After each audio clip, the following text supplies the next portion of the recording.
Okay everyone, Tuesday's video, and we're building ahead to Celtic's third UEFA Champions League clash of the season against Atalanta tomorrow night. John is on. John, are you ready to go?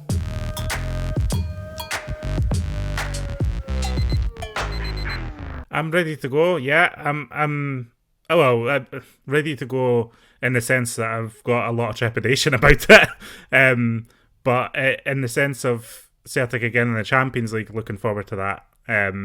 But a little bit worried about facing Atalanta away from home right now. But I don't know how you feel. That's just how I feel about it. Don't want to be a downer straight from the off in the video.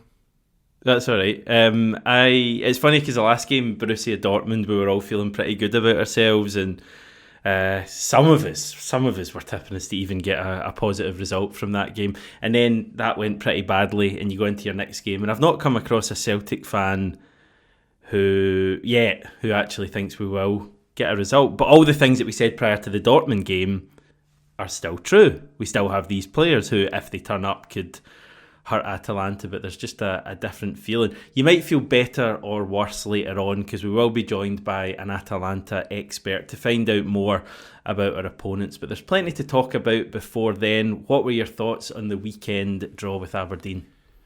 Frustrating in the manner that we just kind of threw that lead away. I felt we were so comfortable in that first half and looked pretty strong. Players were up for it, really aggressive in the ball, like in and out of possession. Then, fair play to Aberdeen. I mean, I think a lot's been said about the way Aberdeen played, and I'm not trying to hype them up too much because I don't know if they were that special in the sense of, automatically thinking they're going to be title contenders, etc. What I say about what they did is that Jimmy Thielen did change things up at half-time, spotted some ways that he could get at Celtic, be more aggressive, get closer to Callum McGregor, like just try and maybe he saw the game in front of him and he made a couple of little changes, and Aberdeen were much better in that second half, and that's what you've got to give them credit for, because I thought they kind of did a job on us for about half an hour of that second half until their disallowed goal. And then I thought we improved after that, and I thought we should have won the game. We were so close to winning the game. So I'm not doom and gloom about it, and I'm not too hyped up about this title race, but I'm also, you've got to give credit for the way that they came back into that game and pretty much nullified Celtic for a good chunk of that second half. Yeah, I mean, we're up against a confident team, and when you're on a confident run, things often go for you, and there's no doubt that the last 20 odd minutes went for Aberdeen, because I don't think I've ever seen Celtic have as many chances in a short period of time, and as we went deeper into stoppage time, those chances got bigger and bigger, and I'm convinced if we'd had another 3 minutes, I think we would have found the winner, because we were getting so close. But generally, I thought, I mean, I've given my thoughts yesterday, so I won't bore people again, but I thought it was a half-decent performance from Celtic. The 10-minute period, 15-minute period was an undoing, basically, and that wasn't good enough. Yeah, and I thought it was a really good game of football. Again, that doesn't take away. You can both be disappointed with the result and the way Celtic played for a period of that second half, but also recognise that it's probably the best game Celtic will have against a team in the Premiership this season. Unless one of the derbies goes end to end and becomes a real cracker. But I thought it was just a good game of football to watch, really exciting, and I was really. That last 10 minutes was good. It felt good. Celtic were pushing towards that winner, and it felt like it was going to be inevitable. It was going to come. If not for that block on the line right at the end, then it was going to come. Everyone's buzzing coming out of it, because it would have been such a heart thumping win. But it's just not quite to be. We can't win every game. And so that's just how it works out sometimes. If we're going to draw a game or drop points, I think that's the kind of game that you might look at and say, that's fair enough on the passage of play. It was just frustrating we threw that lead away, because, like I say, I thought we were excellent in that first half.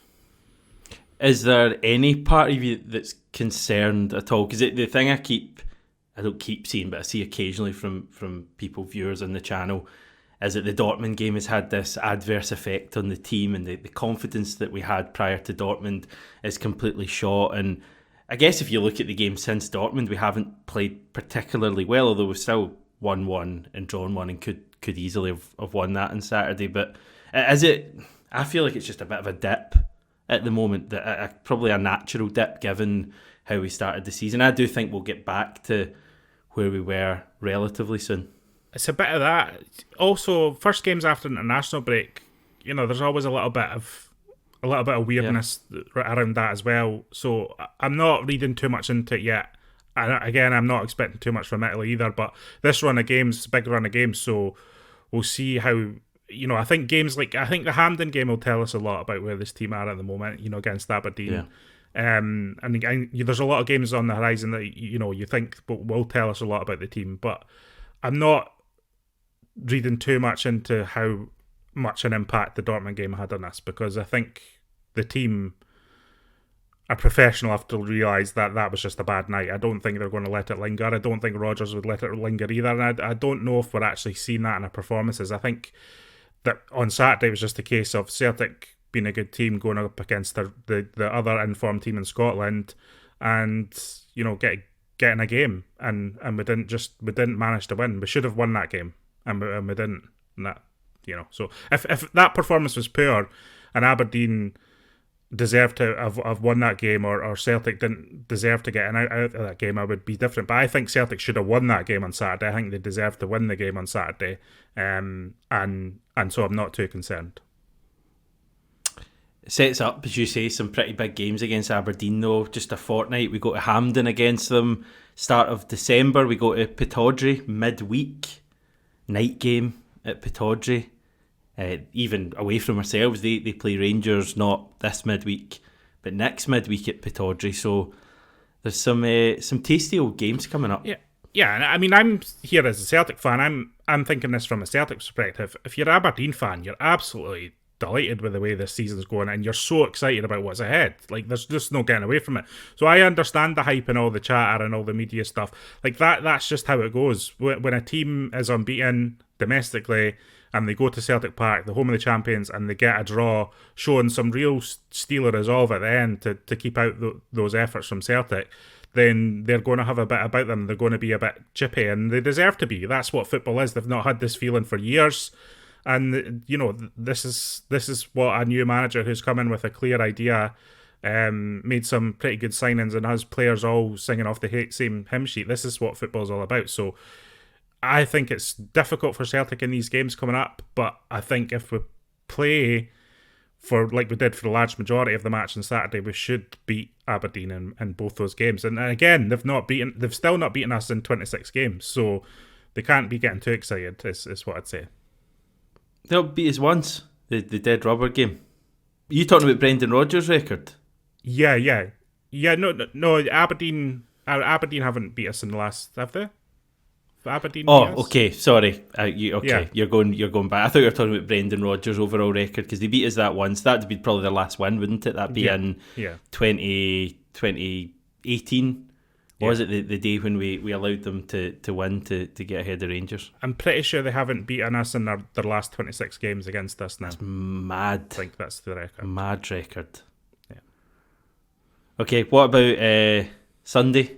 That probably cheered everyone up a little bit. Rangers, awful. Kelly, probably pretty awful as well, but got the win.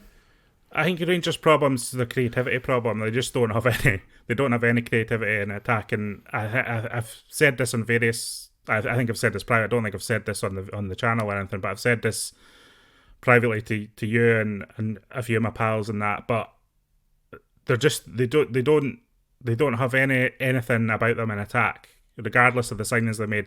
And Clement's been there for a year, and he doesn't seem to have any sort of identity or plan to break down teams who are going to sit low on them. And they have managed to do it, obviously, more often than not, because they've got much better players, got much better budget than most teams in Scotland. But I think when you come up against a motivated team like Killie again, who are going to sit in and give everything to get some sort of point, then they're going to come unstuck. And I think you saw that again on Sunday. And then these teams are always liable to get a goal against you, regardless of your relative strength. They can always get a goal, and it came from nothing, and they looked weak in defence again. And they blew a big chance to to close the gap on Aberdeen and Celtic. You can't say anything other than that. Like, they totally blew it. So they're obviously, I think, heading towards an inevitable end with Clement in charge there. Yes, we'll see how that plays out, but we can focus on the Champions League for now. As you say, John, not too much confidence for this one. Just expand on that feeling. Try not to mention the words Borussia or Dortmund, but why are you so worried ahead of this one? I just think Atalanta are really good at exploiting teams' weaknesses, and I think they're in front of their own fans in the Champions League, which is a competition they take very, very seriously. I could see them playing through us, and I could see them playing through gaps between our midfield and defence specifically, especially in transition. They're good at winning the ball back, very high energy, very quite physical, and I just think it's an ill-suited matchup for Celtic. Unfortunately, I think this was probably the one, even more than Dortmund, when the draw was announced. I was thinking going away to Atalanta looks really tough. I think you see the job that they do on a team like Arsenal. I think when you consider Celtic's relative strength to them, I think it'll be a difficult night. But that's not to say there's no hope for Celtic. There always is, and you always give Celtic a fighting chance of some sort. What I really don't want is just a complete collapse again. It just can't happen. I think Celtic need to be far more savvy than that. Far less naive and go into the game with a clear game plan from the start, rather than just this nebulous we've tried to impose our will on the team like this. I don't think that's going to fly. They're going to need to be really up for this and have a clear plan for how they're going to grow into the game, specifically in those early moments, and not just give up the whole game within 15 minutes. Yeah, I mean that's the bare minimum for me looking at this game, is that we're competitive in this game, and I know that's a pretty low bar to set, but I want a second half I can tune into and actually be invested in it, because that Dortmund game, I think I said openly at the time, I was on my phone during the second half. I barely even watched the second half because it was just it was over at that stage, and to be honest, like, I'd be lying if I said there weren't concerns that this one could go similarly, because Brendan Rodgers has had these defeats in the past, and they continue to happen.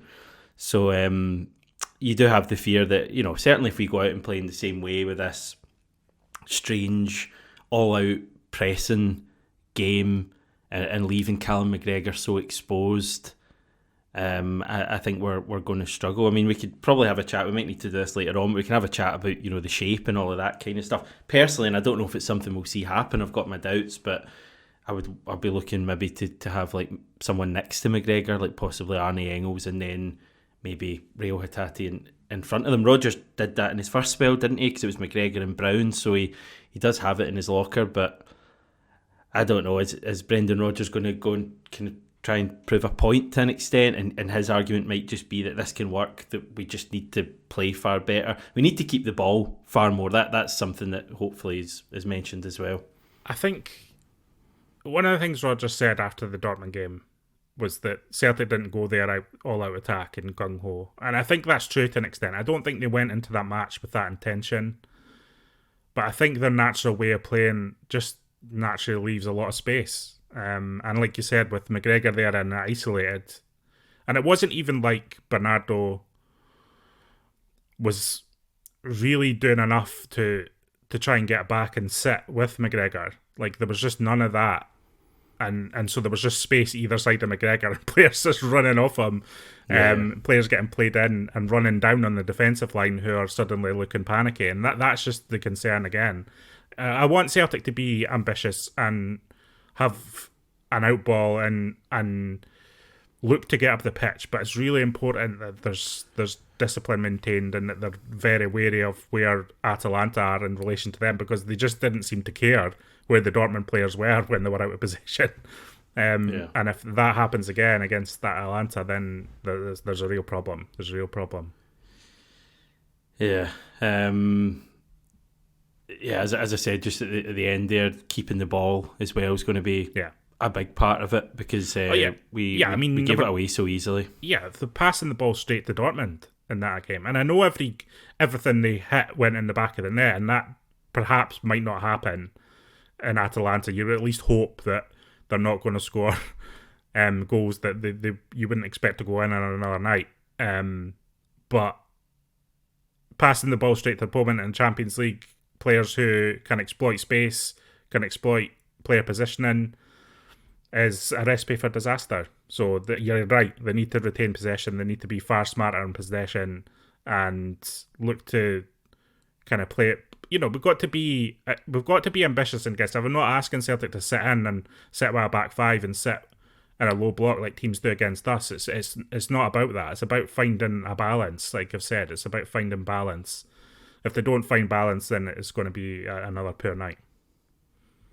Yeah, Atalanta have got this man-to-man approach as well that we'll probably touch on shortly, but that kind of worries me as well, I guess I would say, because I think we struggle at times in these matches when opposition teams come right after us, and even, to be honest, at times on Saturday in the second half when Aberdeen really pressed us, I sometimes feel it's fine if we're able to play through it, we look brilliant, we look confident, but if it doesn't happen, you just kind of end up with the ball coming right back at you and attack after attack. And I think when you get to that stage for Celtic in Europe, we don't have the ability to withstand attack after attack. We're not resolute enough defensively at that level. So we need to avoid that. We need to keep the ball.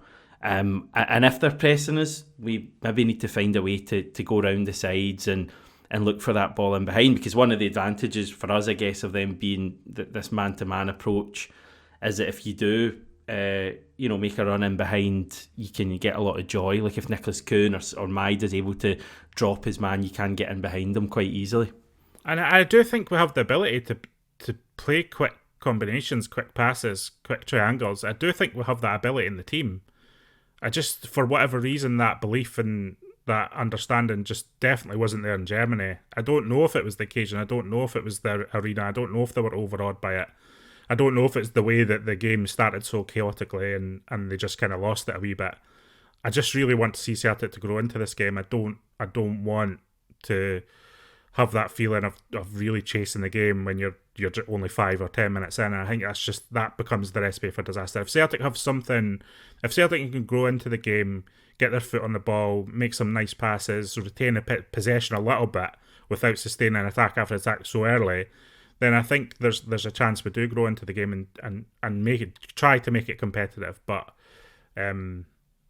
being so open, I'm not looking forward to that. What's your midfield out of interest? And is Reo Hatate in there? Because he certainly is for me. I'm tempted to say, like, if Bernardo hadn't given that performance in Germany, and I think Bernardo's been good this season, I'm not getting on at him too much, but I really thought he was dreadful in Germany. I thought he was probably one of the worst on the pitch on the night. So I'm really hesitant to say bring him in, but his industry should be an asset in a game like this. But I can understand the argument for Hatate because he's got great close control. He is one of those players who has the ability to make those quick combinations that can play around players. But it depends what Hatate will see, because he can be changeable as well. I don't think I do think there is consistency issue with Hatate sometimes, and he would need to be right on it and be having one of his best games in a Celtic shirt for me to want him to play in that game. But the same can be said for all of them. I think, gut feeling, if it was me, I would go McGregor, Engels, Hatate for me. But I could see an argument for Bernardo, and I could see why Rodgers might bring him into the team, because I think Bernardo might be maybe a player who can sit more with McGregor. But I think Engels can potentially do that too. So there are options, but I understand the argument for Hatate, and I think if my gut feeling, I would go with him. Right, let's continue the build-up to tomorrow's big game and find out more about Atalanta by chatting to journalist and Atalanta fan Alessandro Pagliarini. Hi, Alessandro, how are you? Hi, I'm fine, thanks. And I'm really honored to be here to talk with you. It's great to have you with us. Are you looking forward to this game? Yes, I'm very excited. Also, always when we play in Champions League for Atalanta, it's not a usual things. Only in the last years we are in European football. So every match is very important for us, for our history. Okay, it's been a pretty good few years for Atalanta under Gian Piero Gasperini. He's a bit of a god in Bergamo. You can tell me a little bit about the job that he has done with your club. Yes, he's probably the main character of the story, of Atalanta story now. In the last few years, he transformed the team. We always try to avoid the relegation during the years in the league, and now we are leading the European football. We just won the Europa League. We were in Champions League against Paris Saint-Germain some years ago. So he's probably the man who changed our history. Okay, was that semi-final of the Champions League against Paris Saint-Germain? I think I remember that. It was the quarter final. Okay. We were winning 1-0, and then they scored 2 goals in the last 3 minutes. Okay. And they sent off us.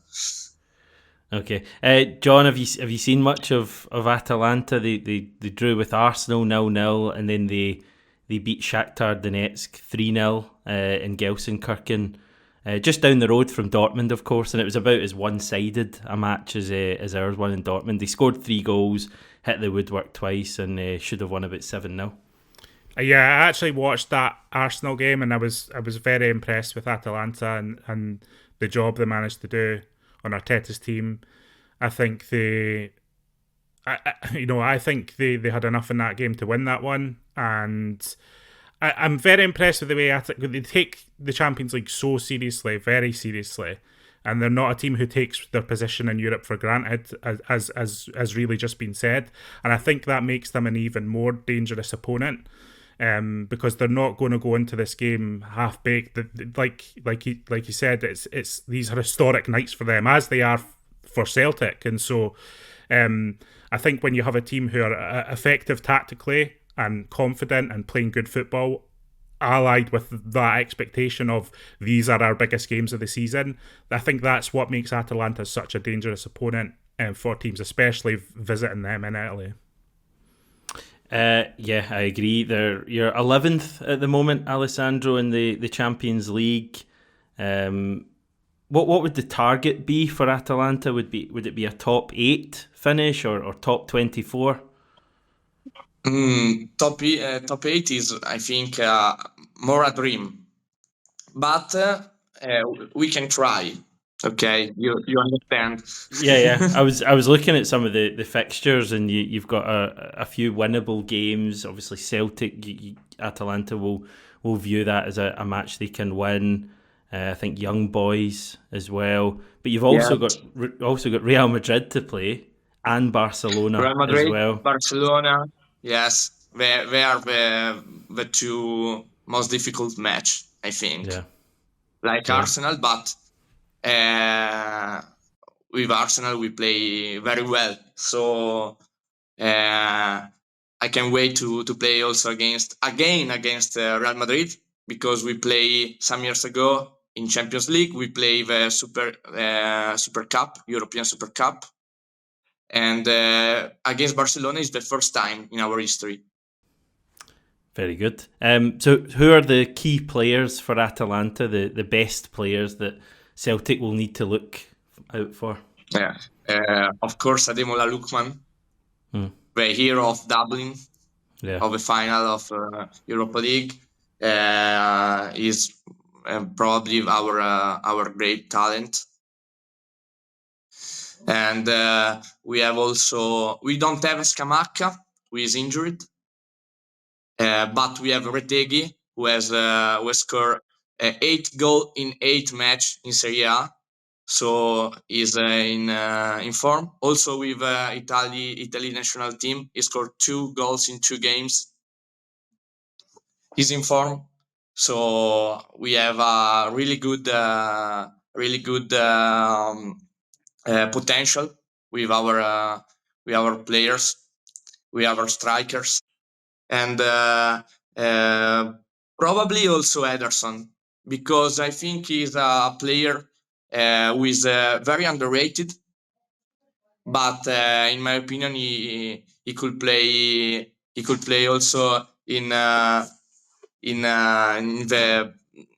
best team in Europe. Okay. Ademola Lookman is a player that Brendan Rodgers will know, John. Didn't he try to sign him once for Celtic too? I remember once upon a time when he was a bit younger, I think there was a little bit of chat with that, but obviously he's gone on to Atalanta, and like you say, he's having a dream career there and becoming one of their all-time heroes. Yeah, it's something I'd like to ask is just like what the perception of Celtic is, amongst Atalanta fans or the media over there about what to expect from Celtic in this game. Obviously we had the Dortmund game, which was an absolute disaster for us. Is that something, obviously, the Atalanta are looking at this game as one that they have to bank 3 points in because they have these tougher games in future? I think not for the result against Dortmund, but because historically Celtic at his home play very good football, is a strong team, but when he go abroad, he struggles. So Atalanta fans think that this game should be not easy but affordable for us. So it would be Because different if we it are was scared. Glasgow. It would be you'd feel different if you were Yes. coming to Celtic Park. Very, very difficult to play there, in my opinion, because the atmosphere is great, and it's like it's like to play with another player, in my opinion. And we know very well this thing, because also in Bergamo the fans are very hot. The atmosphere is great, and usually in Europe the stadium is sold out. So we understand this. Yeah, I was watching the highlights from the Arsenal game, and the atmosphere was very good. I don't know if you know this, John, but they've completely modernised their stadium over the past few years, and the stadium has gone from this kind of wide, old-fashioned ground to a very modern stadium now. But the away the Atalanta fans create a really good atmosphere. I think it holds 25,000 people, but the atmosphere is going to be very good. And Bergamo's a lovely city. I don't know if you've ever been, John. I went on the way to Cluj a few years ago, but it's lovely. I've not been there. I've spent time in Italy. I've been to Siena. I've been to Florence. I've been to various cities, but I've never been there. I do know the football and culture in Italy. I do know how passionate they are. And like I was saying earlier, these are their biggest games of the season, and I think that's why I admire Atalanta, is because they benchmark themselves against Europe. They're not just benchmarking themselves against other Italian teams. Obviously, that is important. That Serie A is important, but they're really testing themselves and want to be a team of European class. And I think that's why I admire them. I think that's why a lot of fans across Europe admire them right now. Alessandro, tell me about the man-to-man approach from Atalanta when under Gasperini, when they go man for man. It's quite a cool tactic. Yes, we play a very European football, not the classic Italian football. So great pressing. The philosophy of Gasperini is to score one goal more than others. So it doesn't matter if you won 1-0 or 5-4. It's still a win, and he likes an attacking football, very offensive, and he also ask also to the defenders to help the offensive phase of the match. We also use a lot of our winger in the 3-5-2 or 3-4-3. Yeah. And probably the strong point of Atalanta, in my opinion, are always the strikers. Okay. In every years we had Zapata, Muriel, we had Papu Gomez, Ilicic. Now we have Retegui, Lukman. Also a player who is underrated also is Samardzic. I knew you were going to say Samardzic because I was watching the games, and again, I don't know if people know this, but Samardzic was the player who Atalanta went for when they missed out on Matt O'Reilly. So he's quite a similar player to Matt O'Reilly. He's left-footed, isn't he? And he's a good player.